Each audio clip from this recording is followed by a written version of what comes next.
Hello, I'm Gary Quinn, and welcome to another episode of Ready, Set, Live. My guest today is Jim Poole, the chairman, president, and CEO of Solace Lifesciences, the maker of NuCalm. He manages the strategic direction and ongoing operations of Solace Lifesciences, a neuroscience company focused on personalized wellness and performance. Don't go away. I'll be right back with Jim Poole.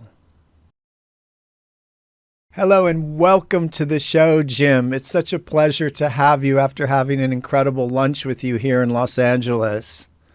Thanks for having me, Gary. Appreciate the opportunity to be here. You know, after our lunch, and I know some of our viewers and listeners should know that you are traveling all over the world.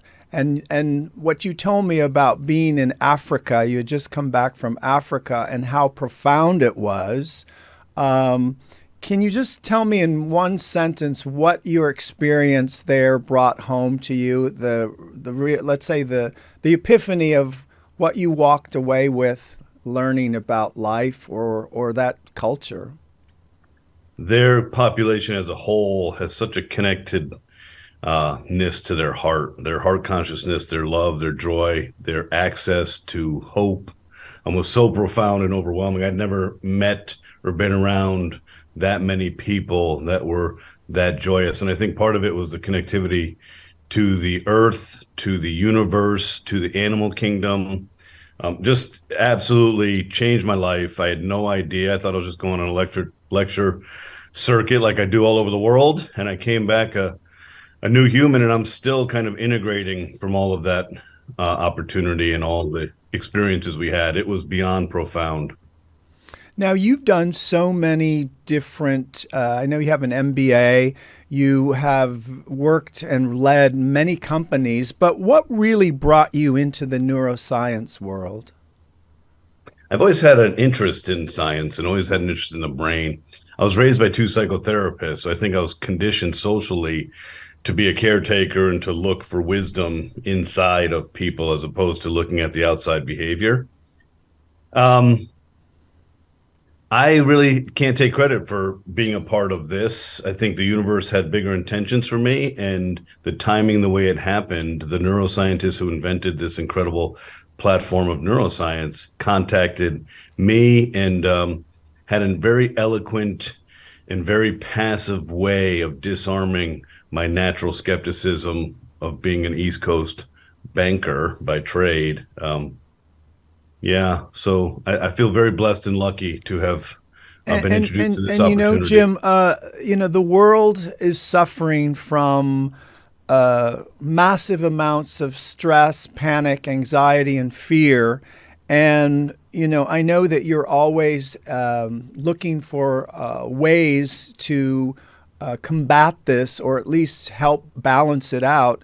And I know that you created NuCalm, which really facilitates what are the aspects of it? I mean, if somebody doesn't know about it, they know about meditation, they know about mindfulness, but that anxiety is triggered or depression is triggered in such a way, how would you, in layman's terms, if somebody says, I suffer from panic, anxiety, and depression, what would you say the first, let's say, bullet points to recognize within themselves that the triggering aspects or that, fight or flight kicks in? Or how would you incorporate that with your NuCalm?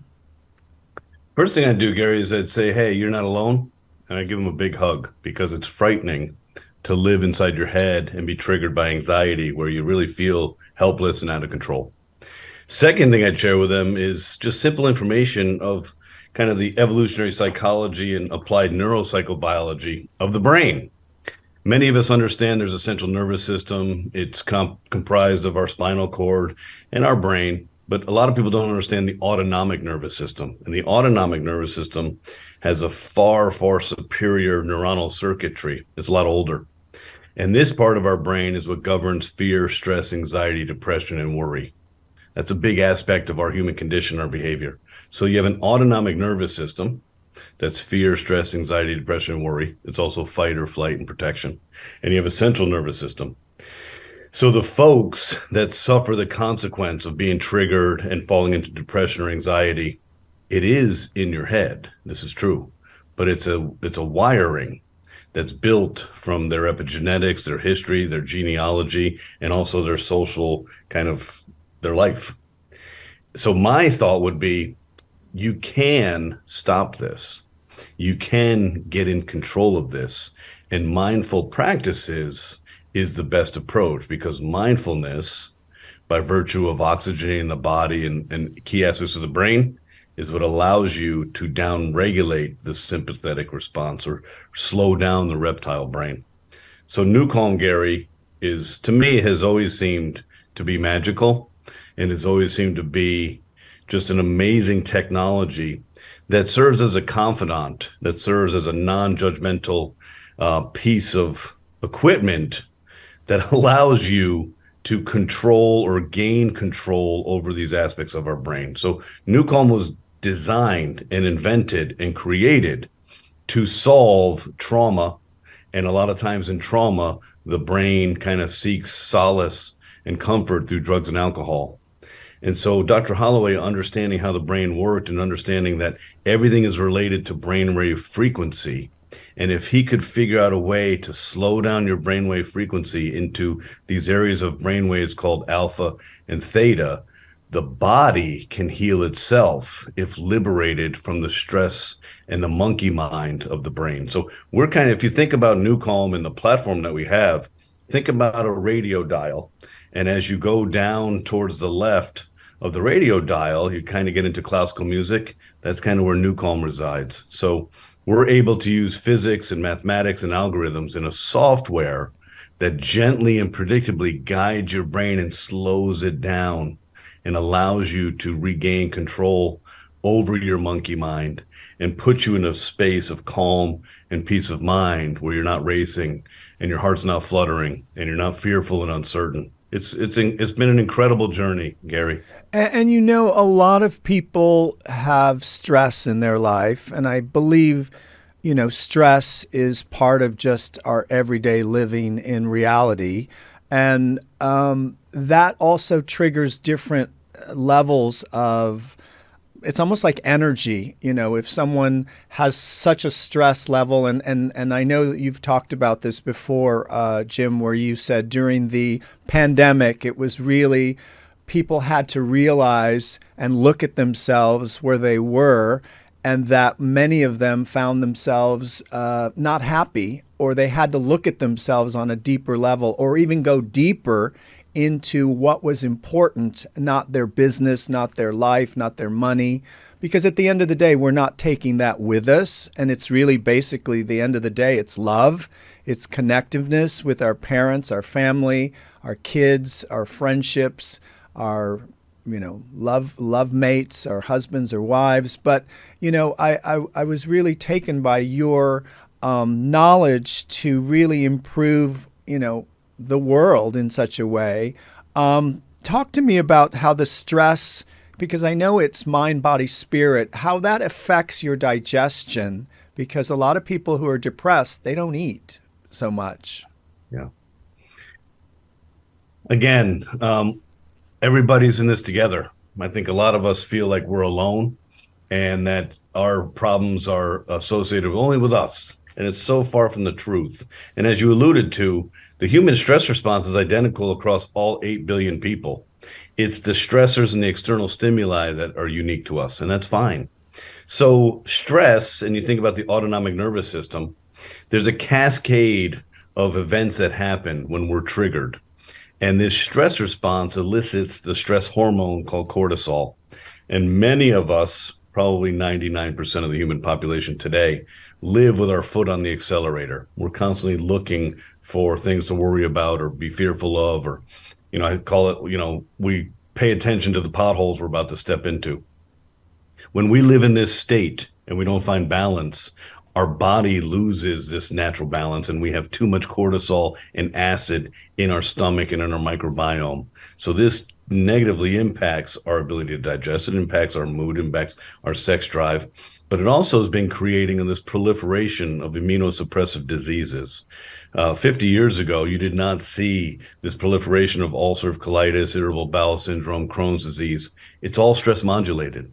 We are out of control. And the more that I kind of view this from a 30,000 foot view or travel the earth, I see the human race today is in a race to erase the human race. It's quite an irony, and it's quite confusing to pay attention to this. Prior to COVID, we were experiencing the second great age of anxiety. And the first great age of anxiety was occurring after World War I. So when we think what is normal is now changed, our central nervous system and our body that's designed to protect us loses that sense of comfort, and we lose that sense of grounding. COVID has exacerbated all of these elements, and we all are living kind of in this level of uncertainty. We can feel it. We can see it in our communities. We can see it on the news. We can see it everywhere, and even in the animal kingdom. We have to take a break. We have to hit the pause button and just reflect, like you mentioned. The pursuit of economic gain and materialism is not the pursuit of a healthy, happy, satisfied life. There's no fulfillment in that. And as soon as you achieve your goal, hey, I want to make $1 million. Hey, I want to make $10 million. Or hey, I want to have this beautiful house. We're left with this kind of existential emptiness, because it is the connectivity. It is the relationships. It is feeling kind of connected to our heart and our mind and our lungs and our spirit. And it's being able to share these incredible achievements that we push so hard to get with people that we love. So I look at Africa was a really good example for me, because I saw a heart-centered population that had access to joy and love and appreciation and gratitude and vulnerability that I'd never witnessed before. But they were so desperate to have the American ideals and the materialism that we share and take for granted. And I thought to myself, you have it wrong. You don't want to aspire to be in America, because as a consequence of our material gain, we've lost that connectivity to our heart and our soul. In America, everything is foregone in the pursuit of economic gain. And we don't live in a society that values love, that values taking care of other people.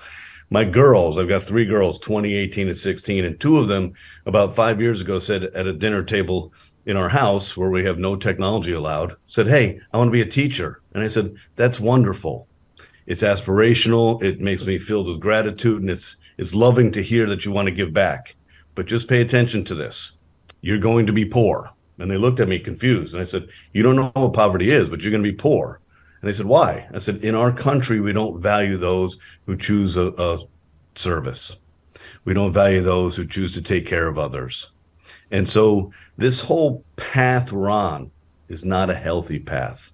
And for all of us, you can still be an incredible business person. You can still be incredibly successful and have all these material gains. But if you don't have balance in your life, and you don't have any sense of who you are, what you're trying to accomplish, and what gives you gratitude and joy and love, you're going to be miserable on the inside, while on the outside, you look like this amazingly successful person.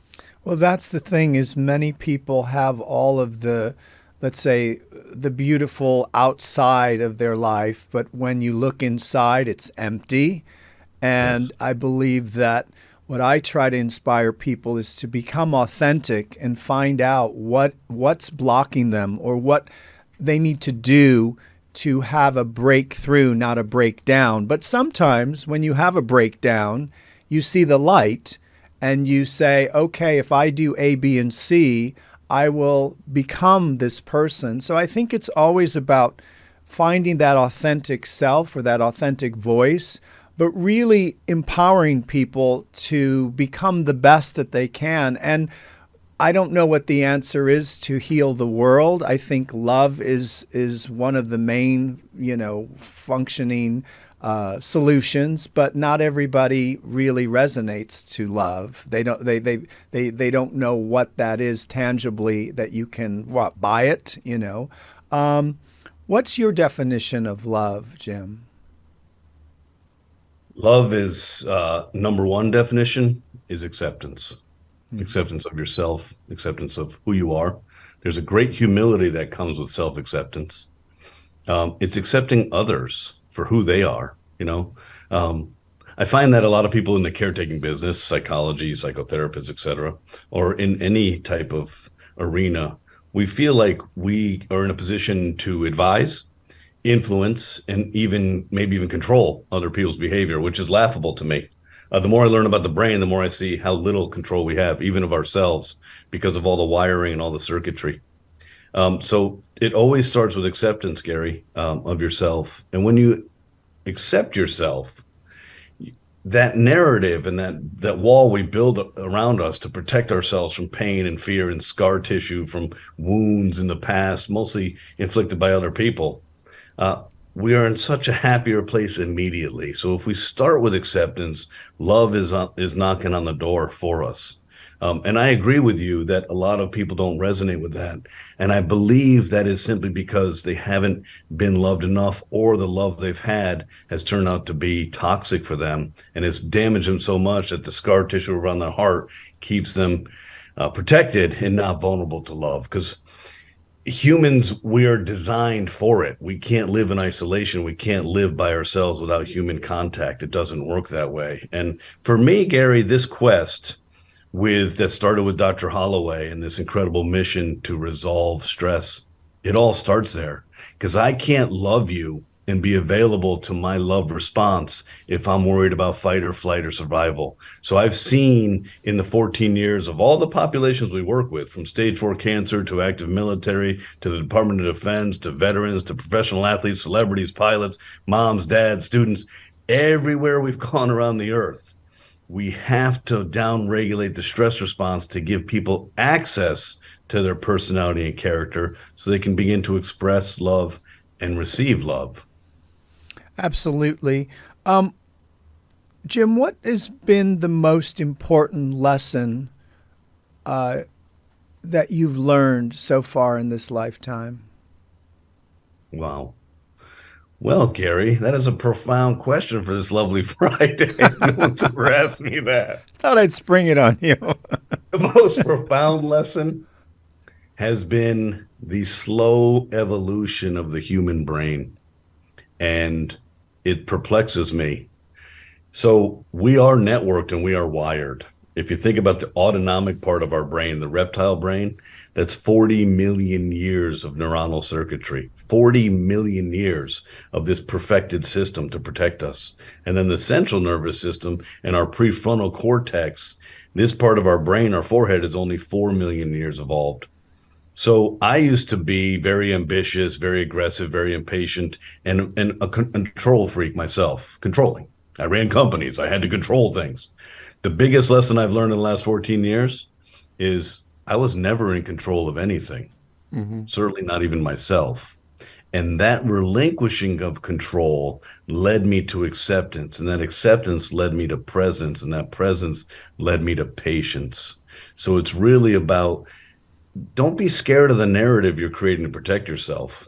Allow this to fall down and allow this to see yourself for who you are, and pay attention to the good parts. Stop comparing yourself to everybody else and what you think you should aspire to.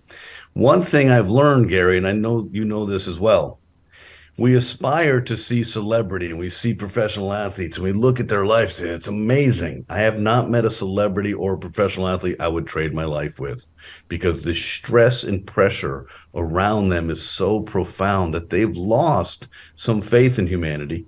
They certainly have lost trust because they don't know who to believe in, who's in it for them as their personality, or who's in it for them for their status and their money.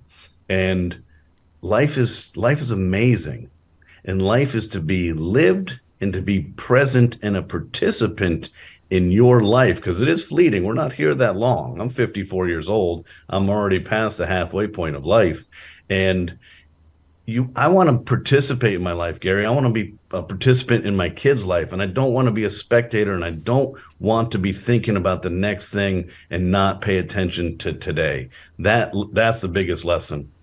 And I think also one of the key points that you just said, Jim, is really that combination of looking within yourself to change and live in the now, of really just using and I always tell individuals this, is that you really must learn to trust yourself, trust your intuition, because Yes. when you really trust yourself, trust the universe, trust God, or trust whatever you believe in, everybody's free to believe whatever they would like to, but it's really about inspiring yourself to take the challenge to say, this is the life I meant to live, not the next one. So I better make it great, and I want to be individual. I don't have to, sugarcoat it.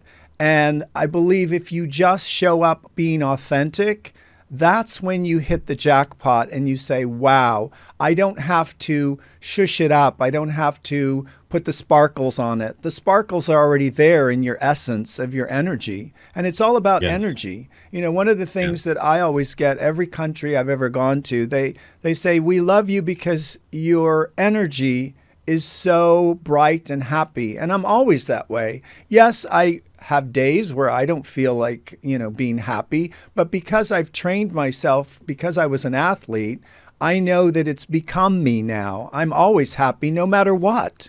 And my lessons for happiness are just in this moment being with Jim. That's all there is. And I'm excited because you have a wealth of information to share with people. And, I think, NuCalm is a new way of thinking, a new way of activating the new brain waves to make it all work.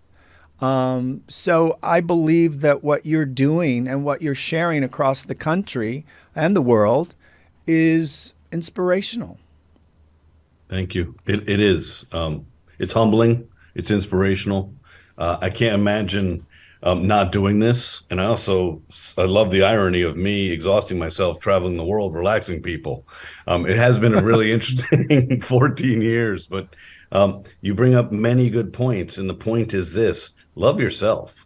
Because if you don't love yourself and you're trying to protect your insecurities from the world, that energy resonates. People feel that. They feel, hey, that person's really guarded or protected or acting weird. Or if they drink and they become intoxicated, they're a whole different person than when they're straight. So love yourself and love the flaws that you have. You're human. We're all human. We all are prone to mistakes.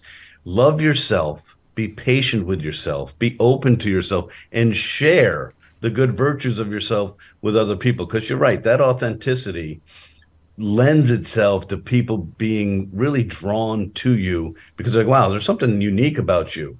There shouldn't be. We should all live in the present moment. We all should be patient with ourselves. We all should be open, vulnerable. There's a great thought around trust. And trust, what is it by definition? It's voluntary vulnerability. I'm volunteering to be vulnerable with you because to earn your trust, I have to show you trust. And I think we've lost that space in today's contemporary culture. There's a lot of reasons for it, whether the food supply is not food and we're all filled with metabolic acidosis and too much cortisol and stress in our belly, or whether it's the media creating this, short time horizon and low level of ability to just think clearly for ourselves, whether it's the media activating the fear response. A lot of things are against us, but we must stay true to ourselves. And when people are struggling, the advice I give them is always the same thing. Be true to you. If you're true to you, everything else falls in line the way it's supposed to. And yeah, is there going to be some hard times? Yes. Is there going to be some pain? Yes. Is there going to be some suffering and conflict? Yes. But if you stay true to you, you are on the path to love and happiness and healthiness. Mark Twain had a great quote. If you tell the truth, you never have to remember anything. And I love that quote because not being true to yourself and telling white lies to yourself, to your narrative, and then having to remember who you tell what to, that's exhausting and stressful. It doesn't need to be that way. And we're never going to, resonate with everybody. A lot of humans have what I call approval addiction. Yes. That's because inside your heart, you're not filled with love for yourself. And your own kind of lack of sense of self-worth creates this need to be filled up. Your bucket needs to be filled up with everybody else's love and approval.